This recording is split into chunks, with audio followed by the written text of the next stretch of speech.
अस्सलाम वालेकुम जी। वीडियो का टाइटल आप लोगों ने देख लिया। हम लोग एमसीक्यू कवर करने जा रहे हैं 9th क्लास कंप्यूटर साइंस के।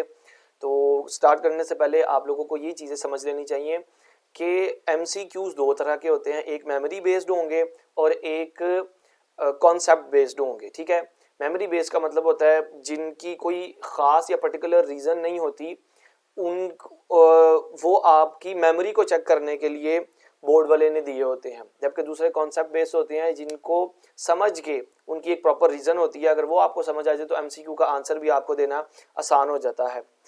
मोर ओवर, अगर आपको मेरे समझाने की स्पीड स्लो लगे, क्योंकि कुछ बच्चे होते हैं जिनकी अंडरस्टैंडिंग स्पीड और जो उनके मेमोरी और डेटा को कंज्यूम करने की जो पावर होती है, नेचुरल पावर, बहुत ज़्यादा तेज़ होती है। तो अगर स्पीड स्लो लगे तो यूट्यूब आपको ये फैसिलिटी फराहम करता है कि आप वीडियो को 1.2x 1.7 2x स्पीड से आप देख सकते हैं, अप टू यू जितनी आपकी स्पीड है। लेकिन कुछ बच्चे होते हैं मेरे जैसे जिनको चीज़ें समझने के लिए तसल्ली, फोकस और टाइम चाहिए होता है। तो अप टू यू, आप जो जिस भी कैटेगरी से हैं आपको चीज़ें अच्छे से समझ आएंगी, इस चीज़ की गारंटी है। सो लेट्स स्टार्ट। मैं आपको एमसीक्यू का पेज नंबर, उसके आंसर का पेज नंबर भी बताता जाऊंगा कि बुक में इस एमसीक्यू का आंसर उस स्पेसिफिक पेज पे है, ताकि जब आप खुद से रिसर्च करने जा रहे हो तो आपको पेज नंबर पता हो, आपका वक्त बचे। Okay, so let's start from MCQ number 1 of chapter 1। तो पहला एमसीक्यू है, which solution are not reach through proper algorithms और वर्किंग प्लानिंग। इस एमसीक्यू का मतलब ये है, वो आपसे पूछ रहा है कि इन चार ऑप्शंस में से यू कैन सी ये चार ऑप्शंस हैं, prepared solution, candid, strategized and best solution. इन चार सॉल्यूशंस में से कौन सा सॉल्यूशन होता है जो पूरी प्लानिंग या एल्गोरिदम के तहत नहीं होता। ओके, अब जरा ऑप्शंस पे नजर दौड़ाते हैं। कहता है prepared solution. Prepared, word prepared का मतलब है तैयार किया गया सॉल्यूशन। तो तैयारी किसी भी प्लान्ड चीज की होती है, जबकि एमसीक्यू मतलब सवाल में हमसे पूछा गया हुआ है कि प्लानिंग या प्रॉपर एक फॉर्मूला, एक सीक्वेंस के तहत कौन सा नहीं होता। तो प्रिपेयर्ड का मतलब तो नहीं होगा ना, प्रिपेयर्ड सॉल्यूशन तो प्लानिंग के तहत होता है। फिर अगर आप एमसीक्यू ये जो आंसर नंबर 3 है इसको देखें, ऑप्शन नंबर 3 है स्ट्रेटेजाइज। तो स्ट्रेटेजी भी एक प्लान ही का अल्टरनेटिव नेम होता है, एक तरकीब होती है। तो तरकीब डिफाइंड होती है। ओके, सो ये भी हमारे आंसर से बड़ी दूर है। बेस्ट सॉल्यूशन, बेस्ट सॉल्यूशन तो ये भी इसका आंसर नहीं है। ठीक है, बेस्ट सॉल्यूशन तो कोई भी सॉल्यूशन हो सकता है दैट वर्क्स प्रॉपरली, और बेस्ट सॉल्यूशन एल्गोरिदम से भी आ सकता है और अनप्लान्ड भी हो सकता है। तो ये जो ऑप्शन है चौथा, बेस्ट सॉल्यूशन, इसमें ये दोनों तरफ लाई कर रहा है। 50% आंसर बन सकता है, 50% नहीं बन सकता। तो लेकिन अगर हम इस वाले ऑप्शन को देखें, कैंडिड सॉल्यूशन को, तो वर्ड कैंडिड का मतलब होता है समथिंग दैट इज अनप्लान्ड, जो ज्यादा सोचे समझे बिना या फौरन से आपके दिमाग में पिकअप हो जाता है, वो होता है कैंडिड सॉल्यूशन। ओके, तो वो किसी वर्क प्लानिंग या किसी एल्गोरिदम या किसी फॉर्मूला या सीक्वेंस के तहत नहीं होता। ओके, अब इसके आंसर का पेज नंबर अगर मैं आपको दिखाऊं तो ये देखें, ये कैंडिड सॉल्यूशन की डेफिनेशन है। यहाँ पे लिखा हुआ है, the word candid refers to something that is spontaneous.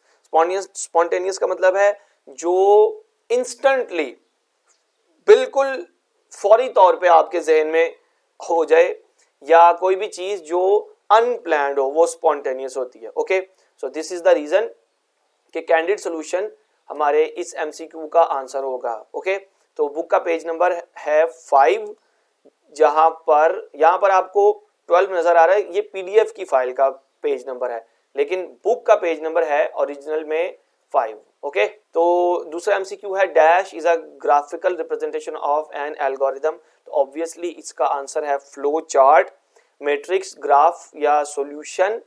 Algorithm की तस्वीरी शक्ल नहीं होती। ठीक है, अब एल्गोरिदम क्या होता है? एल्गोरिदम हमारे पास किसी भी प्रॉब्लम को सॉल्व करने के स्टेप्स होते हैं जो टेक्स्ट फॉर्म में होते हैं।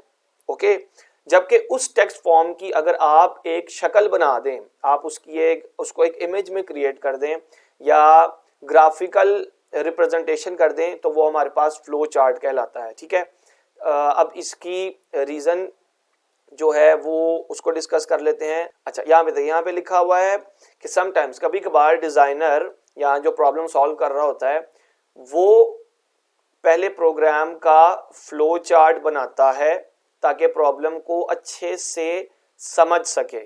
ठीक है, ताकि एनकोड किया जा सके फ्लो चार्ट को एल्गोरिदम में। ओके, मतलब ढाला जा सके फ्लो चार्ट को एल्गोरिदम में। इसका मतलब है फ्लो चार्ट शक्ल होती है एल्गोरिदम की ही। ओके, तो ये इसकी रीजन है। नेक्स्ट एमसीक्यू पे चलते हैं। नेक्स्ट एमसीक्यू है कि which symbol in the flow chart is used to either start or end the flow chart. अब देखें, ये वाला जो एमसीक्यू है ये प्योरली मेमोरी बेस्ड है। ये आपकी मेंटल हेल्थ को चैलेंज कर रहा है कि आपको चीजें याद रहती हैं कि नहीं रहती। ओके, तो इसकी भी रीजन है। तो स्टार्ट और एंड के लिए ऑब्वियसली हमारे पास टर्मिनल सिंबल होता है। ओके, इसका पेज नंबर भी देख लेते हैं कि बुक में इसकी रीजन कहां पर है। पेज नंबर 8 और पीडीएफ का 15। तो अब आप देखें ये टर्मिनल का जो सिंबल है, जो ये ओवल होता है नॉर्मली, ये स्टार्ट और एंड को इंडिकेट करता है। ओके, सो नेक्स्ट एमसीक्यू है कि dash means to test if the required solution is there.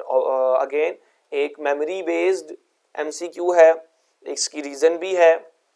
इसका वैसे तो आंसर है वेरिफिकेशन, लेकिन इस एमसीक्यू की अपनी वेरिफिकेशन करने के लिए हम लोग इसका पेज नंबर भी देख लेते हैं कि किस पेज नंबर पे इसकी रीजन दी हुई है।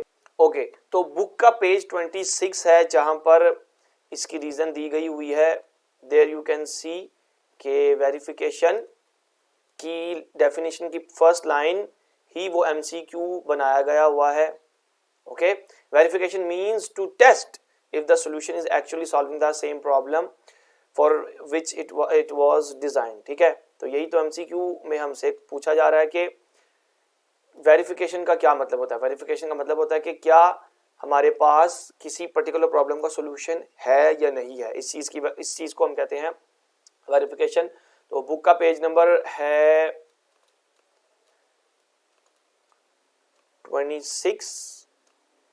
इस एमसीक्यू नंबर 3 का बुक का पेज नंबर है 8। ओके, जब ये चैप्टर हम लोग मुकम्मल करेंगे तो मैं इस इमेज को थोड़ा स्क्वीज कर दूंगा जो आपके सामने आ रही है, ताकि आप सारे एमसीक्यूज के पेज नंबर को अपने उसका आप एक स्क्रीनशॉट बना लें। ओके, या फिर आप इसका भी स्क्रीनशॉट बना सकते हैं जब ये फाइल मैं आपके सामने ओपन करता हूं। तो नेक्स्ट एमसीक्यू है कि in a dash error the solution is working but not giving required result. कौन सा ऐसा सॉल्यूशन होता है जिसमें हमारे पास सॉफ्टवेयर तो ठीक तरीके से काम कर रहा होता है, यहाँ प्रोग्राम या सॉल्यूशन तो समझ आ रही होती है, लेकिन सॉल्यूशन का जो आंसर है वो बार बार गलत आ रहा होता है। तो ऑब्वियसली इसका आंसर है लॉजिकल एरर। लॉजिकल एरर ऐसे एरर होते हैं जो रॉन्ग फॉर्मूला या रॉन्ग एल्गोरिदम की वजह से आ रहे होते हैं। ठीक है, मतलब आपका सीक्वेंस जो है प्रॉब्लम के आंसर का या प्रॉब्लम के सॉल्यूशन का वो तो आपने डेवलप कर लिया बड़े अच्छे से, लेकिन जो एंड आंसर है वो बार बार गलत आ रहा है। तो इट मीन्स के हमारे पास ये लॉजिकल एरर है। ओके, इसके बुक में जो इसका आंसर है वो भी एक दफ़ा देख लेते हैं कि किस तरह बुक में इसको डिफाइन किया गया है। तो we will switch to page 27। PDF का पेज 34 है, ये पेज 27 है बुक का। एंड यू कैन ऑब्जर्व कि यहाँ लिखा हुआ है कि sometimes the error is logical. ठीक है, लेकिन अगर आप इसके कॉन्टेक्चुअल मीनिंग समझे तो देखें, an algorithm is failed during verification then it is important to identify the root cause of the failure. अगर एक एल्गोरिदम है मतलब सॉल्यूशन निकल आया है, लेकिन सॉल्यूशन गलत निकला है, मतलब आंसर गलत निकल रहा है, तो समटाइम्स कभी कभार इसका मतलब है कि हमारे पास लॉजिकल एरर है। अगर आपका जो सॉल्यूशन है वो रिक्वायर्ड आंसर नहीं कर रहा तो। ओके, अब मैं इस इमेज को ज़रा स्क्वीज कर देता हूं ताकि आप सारे आंसर्स के पेज नंबर, बल्कि आप इस पेज से भी देख सकते हैं, अप टू यू कि जहां से आप पेज नंबर लगाना चाहें, अगर आप यहाँ से लगाएंगे तो आपके पास आपको ज़्यादा बेहतर अंडरस्टैंडिंग हो जाएगी। आई मीन ये देखें, एमसीक्यू नंबर 1 का जो आंसर है वो पेज 5 पर है, 16 पर है। इसी तरह एमसीक्यू नंबर 5 का जो आंसर है वो पेज 27 पर मौजूद है। तो इसका आप स्क्रीनशॉट ले लेंगे तो आपके पास इजी हो जाएगा सब कुछ। ओके जी, तो अब हम चैप्टर 2 के एमसीक्यूज में मौजूद हैं। आप देख सकते हो कि पहले एमसीक्यू में उसने हमें डिस्ट्रीब्यूटिव लॉ की आधी स्टेटमेंट दी हुई है और बाकी आधी हमसे पूछना चाह रहा है कि वहां पर क्या आएगा। तो ऑब्वियसली इसका आंसर ऑप्शन ए है। इसकी रीजन देख लेते हैं। डिस्ट्रीब्यूटिव लॉ की जो डेफिनेशन वहां पे उसने हमें कही हुई है वो देखें, इनटू ए प्लस बी डॉट इनटू ए प्लस सी। तो ये वाली स्टेटमेंट उसने वहां पर हमें दी हुई है, जबकि बाकी आंसर ये वाला बनता है। ओके, ठीक है। नेक्स्ट एमसीक्यू है कि the order of application of two separate terms. तो ये तो प्योरली डेफिनेशन है कम्यूटेटिव लॉ की, लेकिन इसके बैक एंड पे एक पूरी रीजन है, वो भी आपको समझा देना चाहता हूँ। Commutative law states that the order of application of two separate propositions is not so important. इसका मतलब यह है कि जब आप कम्यूटेटिव लॉ को यूज करते हुए कोई सर्किट डिजाइन करते हैं, तो लेट्स सपोज आपके पास एक इनपुट है ए और एक इनपुट है बी। अब इनके दरमियान आपने प्लस करना है, ठीक है। तो प्लस का मतलब आपको और गेट लगाना पड़ेगा। और गेट जब ये बनेगा तो इसकी एक पर्टिकुलर आउटपुट भी निकलेगी। अब आप ए और बी को पहले इन दोनों में से जिसको मर्जी इनपुट कर दें, या बी को पहले इनपुट कर दें और ए को पहले इनपुट कर दें, और इनके दरमियान अगर आप और गेट निकालेंगे तो या और गेट का सर्किट डिजाइन करेंगे तो आउटपुट आपके पास सेम रहेगी। आप ए और बी को पहले ए को पहले इनपुट करें और बी को बाद में, या बी को पहले इनपुट करें और ए को बाद में, आपके पास आउटपुट दोनों सूरतों में सेम ही निकलती है। तो ये उस स्टेटमेंट की इंट्यूशन है जो कम्यूटेटिव लॉ स्टेट करता है। ओके, उसके बाद हमारे पास है कि it is cold outside is. ये किस टाइप का प्रोपोजिशन है? तो ऑब्वियसली ये एक बूलियन प्रोपोजिशन है, क्योंकि इट इज कोल्ड आउटसाइड का अगर हम उर्दू में तर्जुमा करें तो इसका मतलब होगा कि बाहर सर्दी है।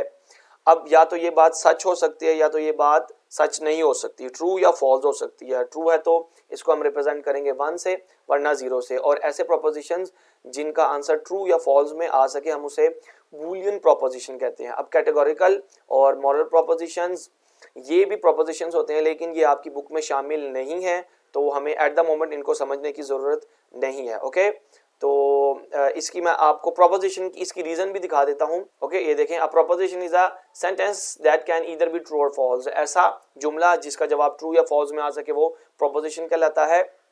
और बूलियन प्रोपोजिशन भी एक ऐसा प्रोपोजिशन है जिसका आंसर ट्रू, और ये अगर आप इस स्टेटमेंट को देखें तो ये एक ऐसा प्रोपोजिशन है जिसका आंसर ट्रू या फॉल्स आ रहा है, तो it is also called Boolean proposition. 17 किसके इक्वलेंट होगा बाइनरी सिस्टम में? अब इसको 17 का हम लोग बाइनरी हाथ से भी कैलकुलेट कर लेते हैं। तो 2 8 और 16 8 1, ओके। 2 4 और 8 4 0 एंड अगेन अगर करें तो 2 2 और 0 एंड एंड पर 1 0। तो आंसर है हमारे पास 1 0 0 0 1। ठीक है, बुक में भी इसका आंसर है 1 0 0 0 1 इसका प्रॉपर आंसर है। ये इसका बुक में का आंसर लिखा है वो भी देख लेते हैं। ये 43 पेज नंबर पर देयर यू कैन सी 17 का बाइनरी इक्विवेलेंट जो है वो है 1 0 0 0 1। ओके, नेक्स्ट एमसीक्यू है कि 1 पेटाबाइट इन ऑप्शंस में से किसके इक्विवेलेंट है? तो इसका आंसर है 1024 raise to power 5 bytes.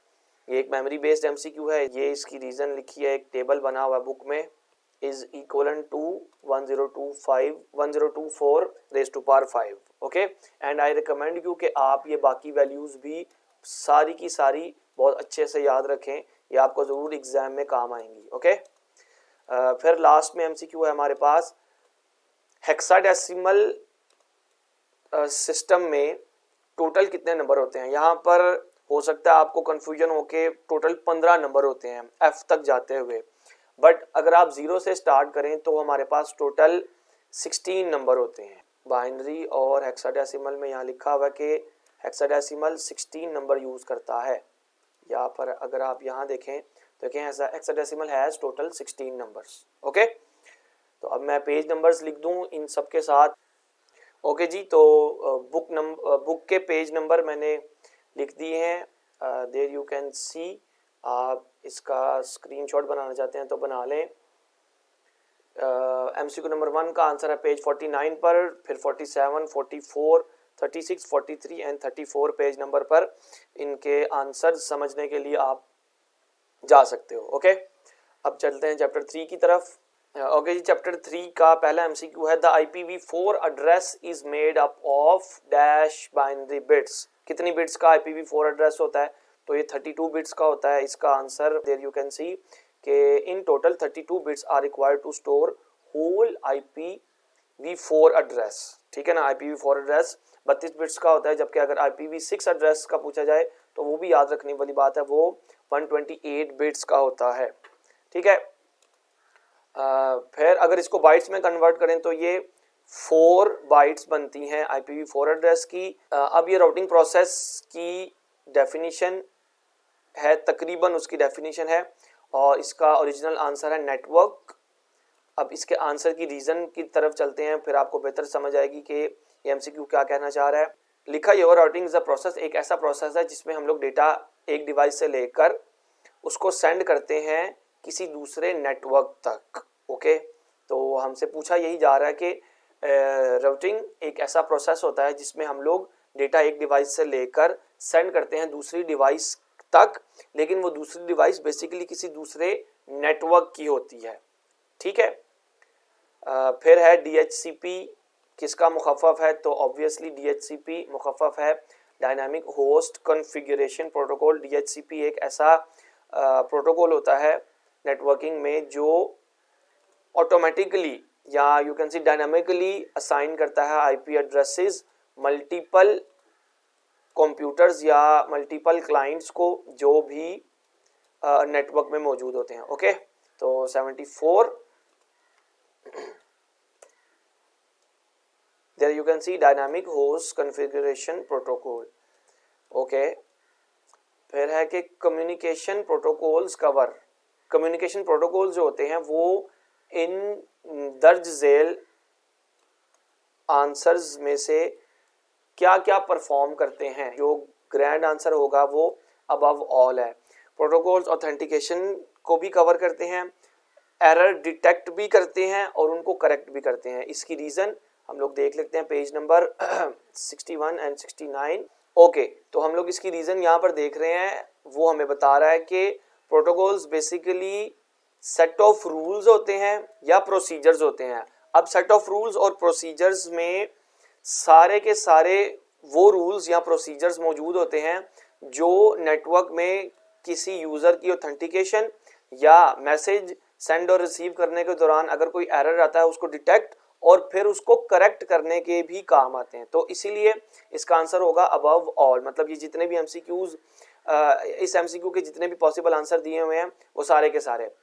Last में है the receiver must be capable of accepting. तो ऑब्वियसली वो मैसेज को एक्सेप्ट करने के काबिल होना चाहिए। रिसीवर की डेफिनेशन में ही ये चीज़ बड़े अच्छे से बता देगी वे बुक में। बुक का पेज 60 और PDF का 68 यहाँ पर पीछे ही दिया होगा रिसीवर की डेफिनेशन में। तो रिसीवर ये है, the receiver is a device that receives messages. ठीक है, the receiver must, there you can see capable, the receiver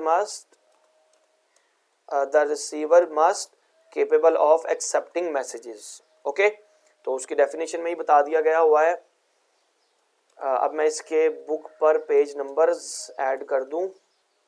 okay, तो अब आप देखें कि चैप्टर 3 का आंसर चैप्टर 3 के पहले एमसीक्यू का आंसर 67 पे है, फिर 68 पे, 67, 61 and 63। Okay, moving on to chapter number 4 जी। तो चैप्टर नंबर 4 का पहला एमसीक्यू है जो हमसे पूछ रहा है कि इन चारों ऑप्शंस में से कौन सी ऑप्शन सॉफ्टवेयर पायरेसी में शामिल नहीं होती। ठीक है, तो इसका आंसर है लायबिलिटी। लायबिलिटी तो कोई टर्म नहीं है जो आपकी बुक में कहीं पे भी यूज़ की गई हो। वैसे लायबिलिटी का मतलब होता है कोई भी ऐसी चीज़ जो आप पे बोझ हो, जो कर्ज हो, उसको लायबिलिटी कह सकते हैं आप। तो सॉफ्ट लिफ्टिंग, क्लाइंट और सर्वर ओवर यूज और ऑनलाइन पायरेसी, ये तीनों सॉफ्टवेयर पायरेसी के जुमरे में आते हैं, जबकि लायबिलिटी नहीं आती। इसका आंसर ये पेज नंबर अभी मैं आप बता देता हूँ। देखिए, client server over use, hard disk, counterfeiting, online piracy, ये सारी चीज़ें शामिल होती हैं, जबकि सॉफ्ट लिफ्टिंग भी शामिल होती है सॉफ्टवेयर पायरेसी में। ठीक है, लायबिलिटी का वर्ड हमने नहीं देखा, तो इसीलिए ये चीज़ शामिल नहीं होती सॉफ्टवेयर की पायरेसी में। Okay, which of the following is not a cyber crime, इनमें से कौन सा एक साइबर क्राइम नहीं है। तो हैकिंग ऑब्वियसली एक साइबर क्राइम है। फिशिंग मतलब अगर आप ईमेल करते हैं किसी को मालिशियस ईमेल, तो वो भी साइबर क्राइम होती है। आइडेंटिटी थेफ्ट, आप फेक आईडी बना लेते हैं या अपने आप को किसी दूसरे नाम से रिप्रेजेंट करते हैं ऑनलाइन या इंटरनेट की दुनिया में, सोशल मीडिया पर, तो वो भी एक साइबर क्राइम के जुमरे में आता है। जबकि डिक्रिप्शन, ये तो एक सिक्योरिटी एनहांसमेंट फीचर है, तो ये साइबर क्राइम में शामिल नहीं होता। ओके, इसका बुक का पेज नंबर भी देख लेते हैं। 90 बुक का है, पीडीएफ का पेज नंबर है 98। Okay, there you can see कि हमारे पास आइडेंटिटी थेफ्ट एक साइबर क्राइम है। ठीक है, ट्रांजैक्शन फ्रॉड भी साइबर क्राइम है, एडवांस फी फ्रॉड और हैकिंग और पायरेसी, ये 5 हमारे पास साइबर क्राइम होते हैं। जबकि डिक्रिप्शन एक साइबर क्राइम नहीं है, ये एक सिक्योरिटी एनहांसमेंट फीचर होता है। ओके, अब वो हमसे पूछ रहा है कि एक फिशिंग वेबसाइट की कैरेक्टरिस्टिक कौन सी नहीं होती। ओके, तो मैं डायरेक्ट आपको इसके पेज नंबर पे लेके चलता हूँ। क्या ऑफिशियल डेटा ब्रीच का नोटिफिकेशन आना एक फिशिंग वेबसाइट की कैरेक्टरिस्टिक है कि नहीं है। तो ऑफिशियल डेटा ब्रीच का नोटिफिकेशन आना ये तो कैरेक्टरिस्टिक है। ओके, जबकि उसने हमसे पूछा ये हुआ कि कौन सी कैरेक्टरिस्टिक नहीं है। और फिर क्या ईमेल अकाउंट का अपडेट होना, ये इस तरह की ईमेल आना, ये भी कैरेक्टरिस्टिक है फिशिंग वेबसाइट की। आईटी रिमाइंडर देना, तो ये भी एक कैरेक्टरिस्टिक है। सिमिलर डोमेन होना, ठीक है, क्या ये कैरेक्टरिस्टिक है कि नहीं है। तो सिमिलर डोमेन वाला जो पॉइंट है वो मुझे इन पॉइंट्स में कहीं नहीं मिल रहा, इसीलिए ये जो आंसर है 4, ये इसका करेक्ट आंसर होगा एमसीक्यू नंबर 3 का। ओके, तो ऊपर था कि कौन सी कैरेक्टरिस्टिक एक फिशिंग ईमेल की नहीं है। ठीक है, पार्डन मी, सॉरी जी, पहले ईमेल की बात हो रही थी, फिशिंग ईमेल की, अब फिशिंग वेबसाइट की बात हो रही, मतलब ऐसी वेबसाइट जो मालिशियस हरकतें करती है, उसकी कौन सी कैरेक्टरिस्टिक नहीं है। तो इसका भी पेज नंबर देख लेते हैं। The very next page number contains the answer, there you can see। यहाँ पे हम similar domain of actual website, तो सिमिलर डोमेन तो इसकी कैरेक्टरिस्टिक होती है। ये देखें, similar domain of actual website तो इसकी कैरेक्टरिस्टिक है। Using forms to collect visitor, तो ये फॉर्म के जरिए डेटा भी कलेक्ट करती है एक phishing website. Actual link to web content, तो ये भी है actual links to web content, ये तीनों कैरेक्टरिस्टिक होती हैं फिशिंग वेबसाइट की। जबकि ईमेल अकाउंट की अपडेट देना, ये फिशिंग ईमेल की कैरेक्टरिस्टिक होती है। इसीलिए यहाँ पर इस एमसीक्यू में इसका जो आंसर बनेगा वो ये बनेगा, ईमेल अकाउंट की अपडेट देना ये एक फिशिंग वेबसाइट की कैरेक्टरिस्टिक नहीं होती। ओके, फिर which of the following is not a characteristic of a good password, एक अच्छे पासवर्ड की खसूसियत क्या होती है। तो पेज नंबर देख लेते हैं, वहां पर आपको बेहतर समझा सकूंगा मैं। 97 है पीडीएफ का। कि एक अच्छा पासवर्ड क्या 8 कैरेक्टर लंबा नहीं होता, तो वो तो होता है, ठीक है। तो क्या एक अच्छे पासवर्ड में यूजर नेम नहीं होना चाहिए? जी, एक अच्छे पासवर्ड में यूजर नेम नहीं होना चाहिए। क्या एक अच्छे पासवर्ड में अपर केस लेटर नहीं होना चाहिए? तो ये बात आप याद रखें कि आप अपर केस लेटर और लोअर केस लेटर और नंबर्स और सिंबल्स का अगर कॉम्बिनेशन बनाएंगे तो वो एक अच्छा पासवर्ड कंसीडर किया जाएगा, ठीक है। लेकिन अगर आपका पासवर्ड सिर्फ आपका नाम है, जैसे मेरा नाम है हैदर अली शाह और मैंने इसी को पासवर्ड बना के रखा हो, तो एक बड़ा ही बेकार पासवर्ड कंसीडर किया जाता है, क्योंकि ये इजीली गेसेबल है। ओके, तो इसका आंसर होगा password is only your name only. Okay, अब मैं इसके बुक पे पेज नंबर लिख देता हूं। ओके जी, there you can see answers किन पेजेस पर हैं। तो पहले का आंसर 75, फिर 90, 92, 93 और 98 पर। Let's move on to chapter number 5। Okay जी, चैप्टर नंबर 5 का पहला एमसीक्यू हमसे पूछ रहा है कि अगर एक लिस्ट है, ठीक है, जो कि किसी इंडिविजुअल लिस्ट की मेंबर है, तो इस तरह की लिस्ट कौन सी लिस्ट कहलाएगी? ऑब्वियसली ये नेस्टेड लिस्ट कहलाएगी। इसका आंसर पेज नंबर 106 और 114 पीडीएफ का, जो मैंने ऑलरेडी स्विच करके रखा हुआ है। देखिए 106 है। In a list item can contain another list, ठीक है, such a list called nested list. तो ये बेसिकली अल्टरनेटिव डेफिनेशन लिखी हुई है इस एमसीक्यू की, जो ये एमसीक्यू की स्टेटमेंट है। ओके, फिर second up, HTML is not a dash language. HTML इनमें से कौन सी लैंग्वेज नहीं है? तो HTML बेसिकली एक प्रोग्रामिंग लैंग्वेज नहीं है, ठीक है। इसका आंसर मार्कअप लैंग्वेज, चूंकि वो है HTML, तो 1 और 2 प्रोग्रामिंग और मार्कअप लैंग्वेज दोनों इकट्ठी नहीं हो सकती, और नन ऑफ द अबव का जो कॉन्सेप्ट है वो यहाँ पे अप्लाई होता ही नहीं, क्योंकि आंसर हमारे पास है मार्कअप। और इसका आंसर की रीज़न भी हम लोग देख लेते हैं पेज नंबर 108 पर। इसकी रीज़न होगी, देखें, HTML एक मार्कअप लैंग्वेज है, ठीक है, जो हाइपरटेक्स्ट और मार्कअप्स को यूज़ करती है, ठीक है ना। Next, web pages can be created and modified by using. Web pages किस तरह क्रिएट किए जा सकते हैं? तो वेब पेजेस नोटपैड में, नोटपैड प्लस प्लस में, जबकि टेक्स्ट अगर आप मैक ओएस यूज़ करते हैं तो टेक्स्ट एडिट में भी यूज़ की जा सकती है। तो इसका मतलब है हमारे पास यहाँ आंसर होगा ऑल ऑफ अबव। इसके आंसर को भी देख लेते हैं, जो कि पेज नंबर 109 पर मौजूद है, मतलब इसके करीब ही है। यहाँ पे लिखा हुआ है आपको एक टेक्स्ट एडिटर की ज़रूरत हो सकती है ताकि आप फाइल को एडिट कर सकें। वो नोटपैड भी हो सकता है, वो अगर आप मैक यूज़ करते हैं तो टेक्स्ट एडिट भी हो सकता है।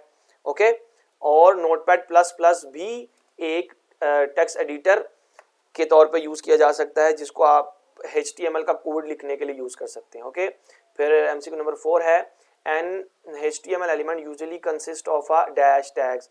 तो स्टार्ट टैग भी होता है, एंड टैग भी होता है, स्टार्ट और एंड टैग भी होता है, लेकिन उसने पूछा हुआ है यूजुअली का मतलब है आमतौर पर, ज्यादातर।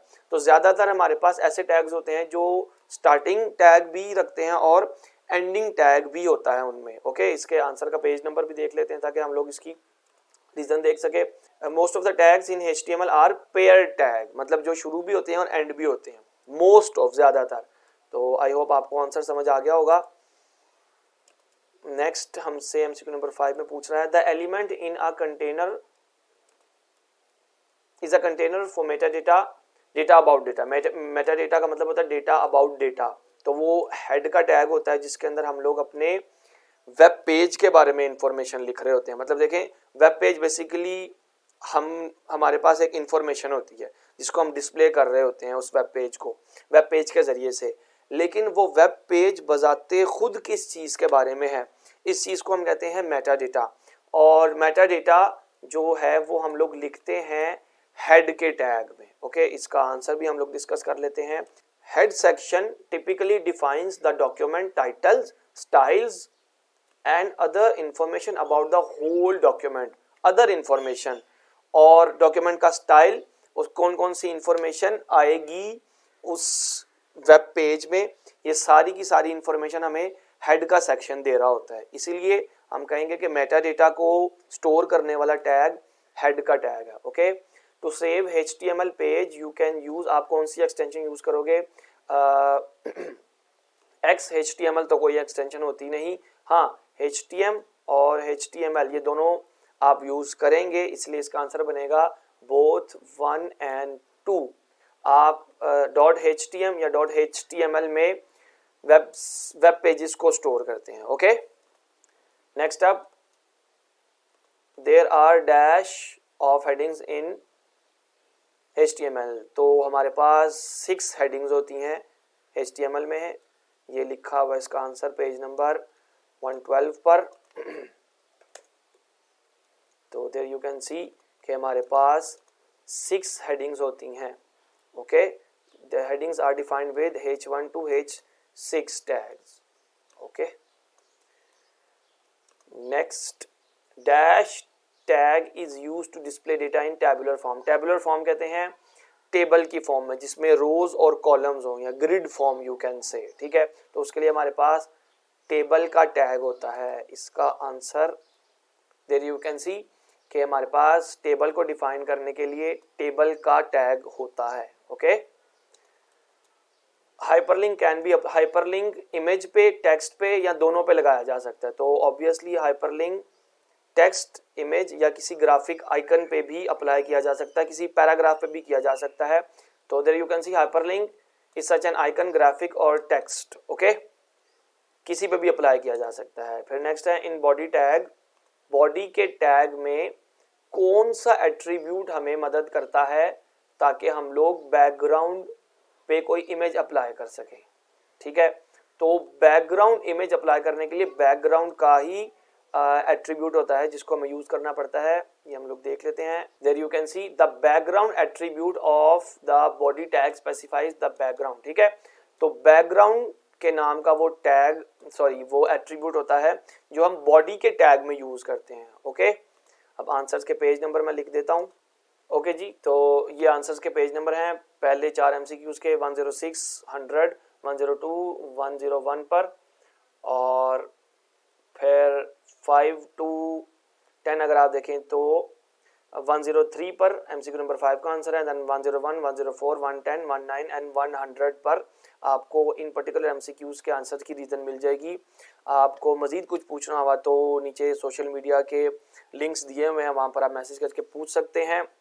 आप इस वीडियो को अपनी मर्ज़ी के मुताबिक जहाँ पर मर्ज़ी रोक के जितनी मर्ज़ी बार देखें और अच्छे से तैयारी करें। Best of luck, thank you so much.